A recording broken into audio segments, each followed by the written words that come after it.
قدير وبالإجابة جدير. أما بعد، إخوتي أخواتي الحضور الكرام، نحييكم بتحية الإسلام، تحية أهل الجنة وتحية الملائكة، أفضل التحية على الإطلاق،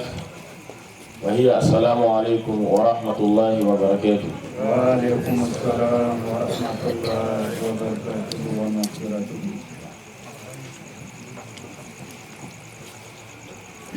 wadda yau suna usun doma an do l'islam budu kwa yoma an oleze iblis ama lezo ma insha Allah. odoma yona ha umonna londo woma kan l'islam budu kwa yi an oleze aran bi shi tana budu jilli amma wuzun wo amoga wonna man nazure zara uso do ma kaninto odo ma yonna ha kuson do ma wo mun kan ziba budu kwai aye uso ngabara won kan woke kuson do ma awon mo tonto awon bo zugoro do kwa yo no ambro zugoro no kan ye wonna man no yiza odo ma ye wonna ha kumo na ni iblis abalatu zabudu kwa yo ko masako ka uso yardama wonna iblis mizenzaro do ma ko hay insha Allah ya rabbi. o sura na jidda kan uso to gure zabake wonna ni do ka to uso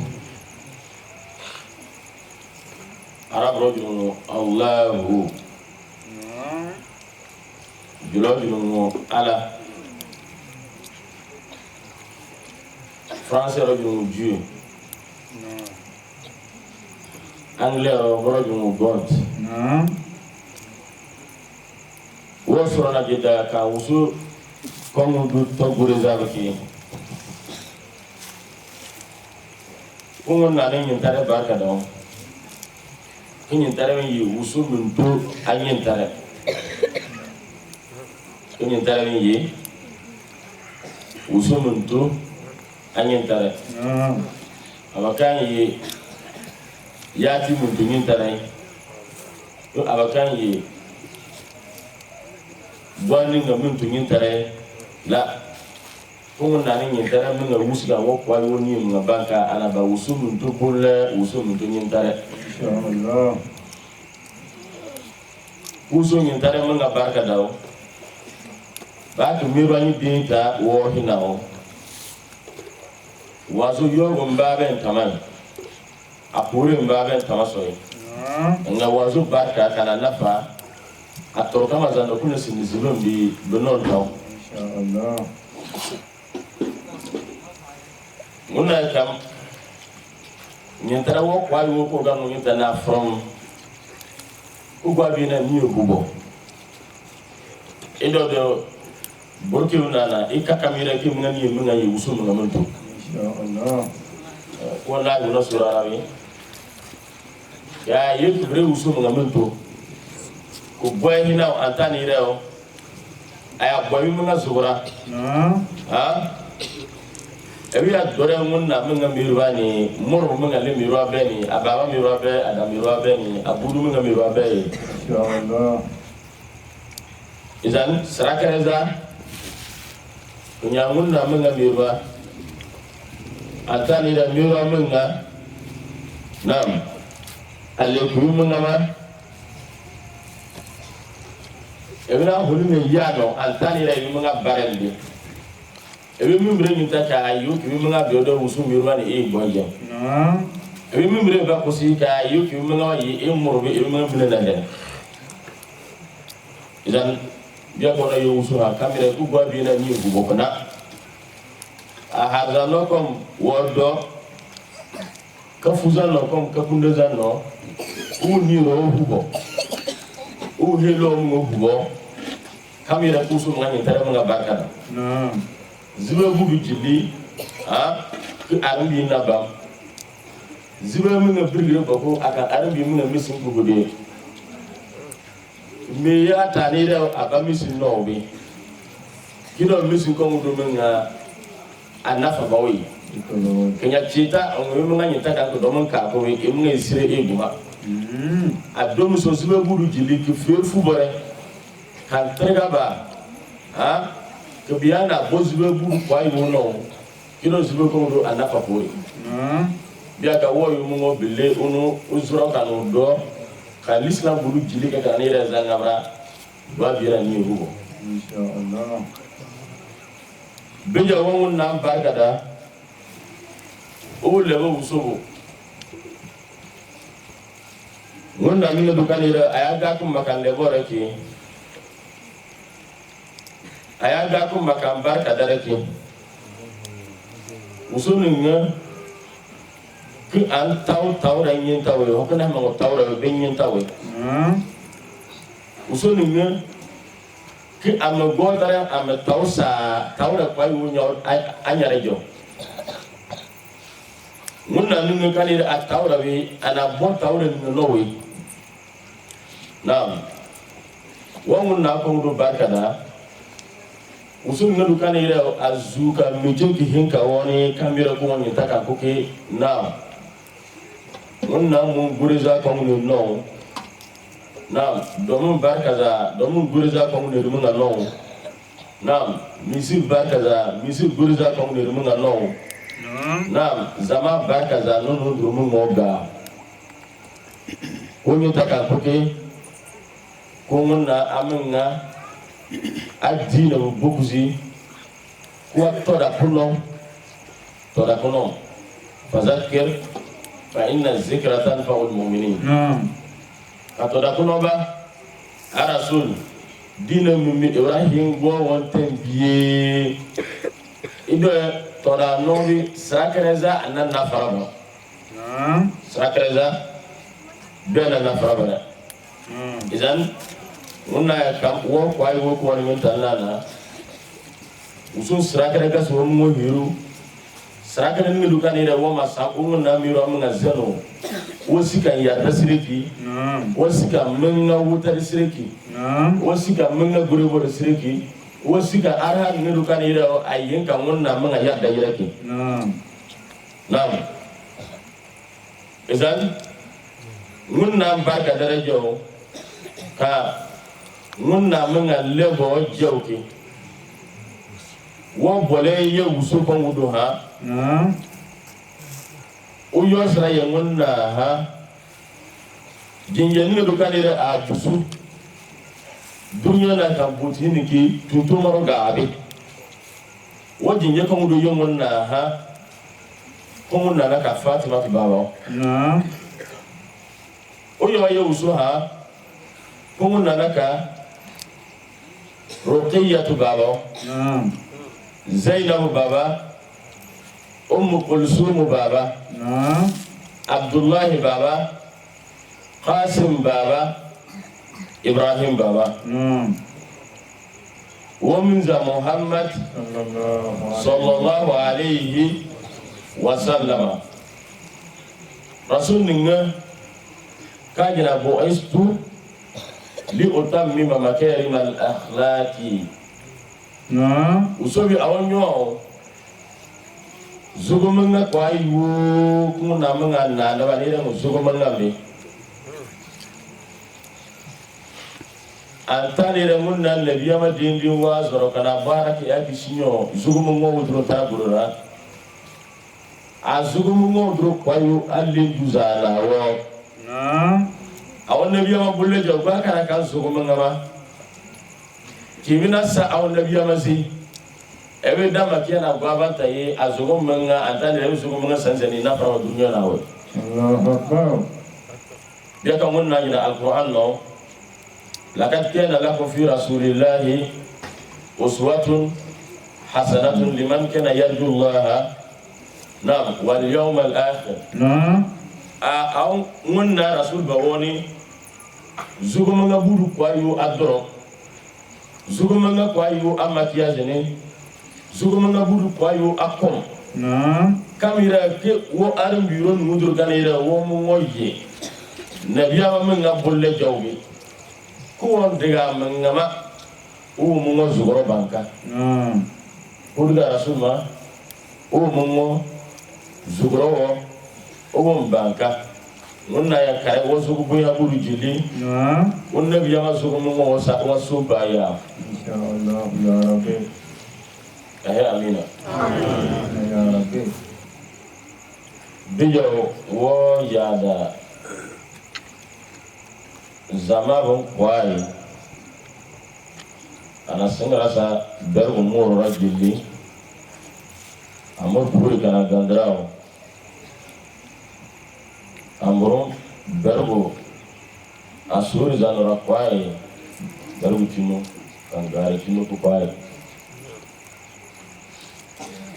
o yada no karam o doada no yo doaye moha oyo yada bergo go busunu gili o doaga da mungono o ya o doaga ye mungoha uso imeya bangite awona makana mungoki anu meya ro bagite amina ya rabbi bergo be munna ya tonsere am bergo no tonsi amin bergo be uso bankare am bergo no banka inshallah ya rabbi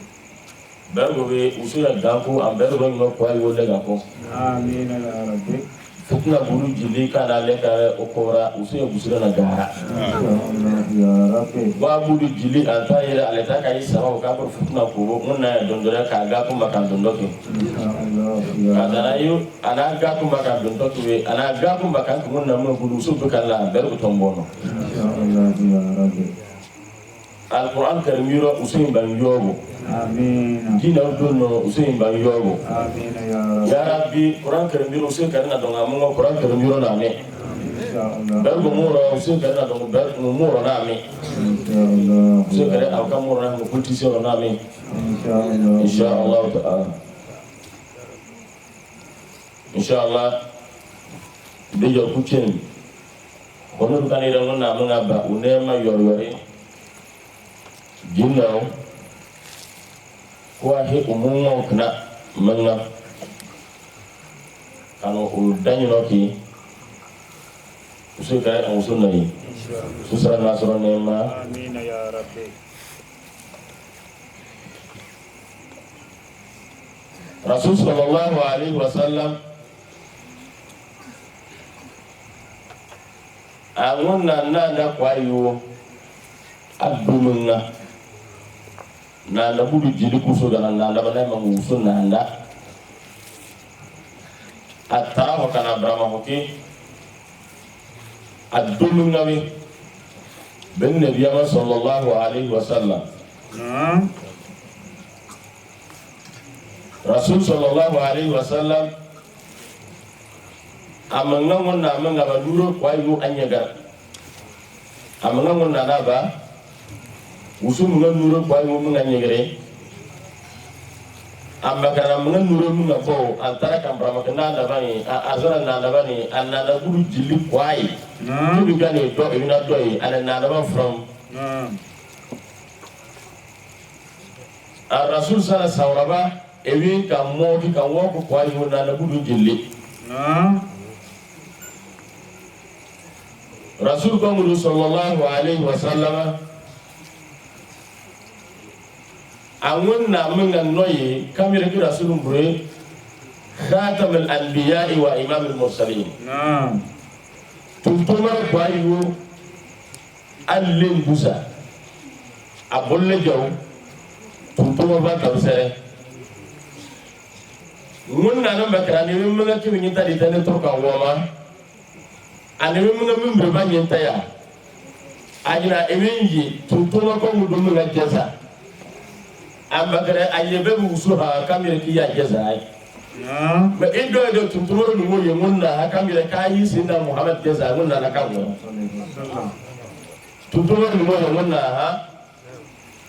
kamira kai sayyidina Muhammad sallallahu alaihi wasallam ajeza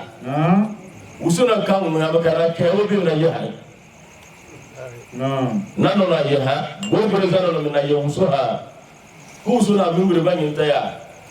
kumun na o kasu tutuwa ni go ga go mudru kan ira ha munna mun ahim mun waya akuntum khayra ummatin ukhrijat lin-nas ta'muruna bil ma'ruf wa tanhauna 'anil munkar wa tu'minuna billah ajina usena Muhammad jazanno awai ana sayaba adam ba aburus ga bitara zaman ne do kan ire ke nafan taw bargan taw ngaba lera nure lera zaman am tilli en nazudenta uzuhi yamun na manga kawaya ube zuka ko na na kawo zuka ko mu do mun ngade biya ga mun na mun na mu mbir banyenta nam ana mu mbir ana busu brama ana banyenta ya ana sara sawraban na don mudur gane ke galle ga jilli ayna kuntum khayra ummatin ukhrijat lin-nas bi shartin ta'muruna bil ma'ruf wa tanhauna 'anil munkar bas awmu wa ira gon wona won ya kudun do na kam nga ba ki zamana nga timbi sibro ko no kam nga ke wa tanhauna 'anil munkar an kujira ba kabbu ayi na toki won mo timbi sibro ko kujira ba kabbu ayi na toki wa tu'minuna billah aga sara kam na mala dimba Allahu akbar eta zuka ko ko no wanna mun ga sala ka sina Muhammad sallallahu alaihi wasallam an sana sawraban na da musulmin gilli nam amma zuwa ka ko ne mun mun to kaya tun to mun wona yin wonna ha kamira kai sina Muhammad sallallahu alaihi wasallam kamira kai go mudur kan ne go wodon dore nam naga no go jidaba ka buya baraki naga na saka wonna mun ga dimba na don gotin taw anne ba buya bara modan kwai woyin na to wonna mun ga mun to usuna ka browe amma ka ni kan yin tane to kan wa dita wonna na kewo bi na yaha usoni akaru yukumi sina Muhammad jaza amma kare mun na yaha ko sina Muhammad ta bosna sallallahu alaihi wasallam kaka tu nuro ko sun yilo insyaallah kaka ha nuro ko sun yilo ayya da nabiya maraki nabiya ma ya sahaba rahimahullah atadruna man huwa al-bakhil awodo ko kana mo ba kan ira bawo koda mulla la mo ga bawo koda wo bulu ko ngone du kan ira e busul ba ba gawra man ba kan gawra no weja ga a bawo koda mun na mun bulu don gwan du kan ira nyawo nabiya to ajran ay sallallahu alaihi wasallam na mo bakhil bi ha man zukirtu indahu wa lam yusalli alayya don gwan du kan ira nyawo nabiya to hajura Musayyidina Muhammadin alhaji sallallahu alaihi wasallam naam Rasul kan wudu sallallahu alaihi wasallam wonna baka nyobe abo budu ni do kan ile mfumbe ne da budu kwai mfumba ne da sumba zalo kwai mfumba ne da beron jilli usura amna boya morfuza no anaka zamani kan ira ku suno ga mana yogo me ya ro kuti anaka gonu mo ke mo suno ga ro mo yogo on tobare yogo ya usuma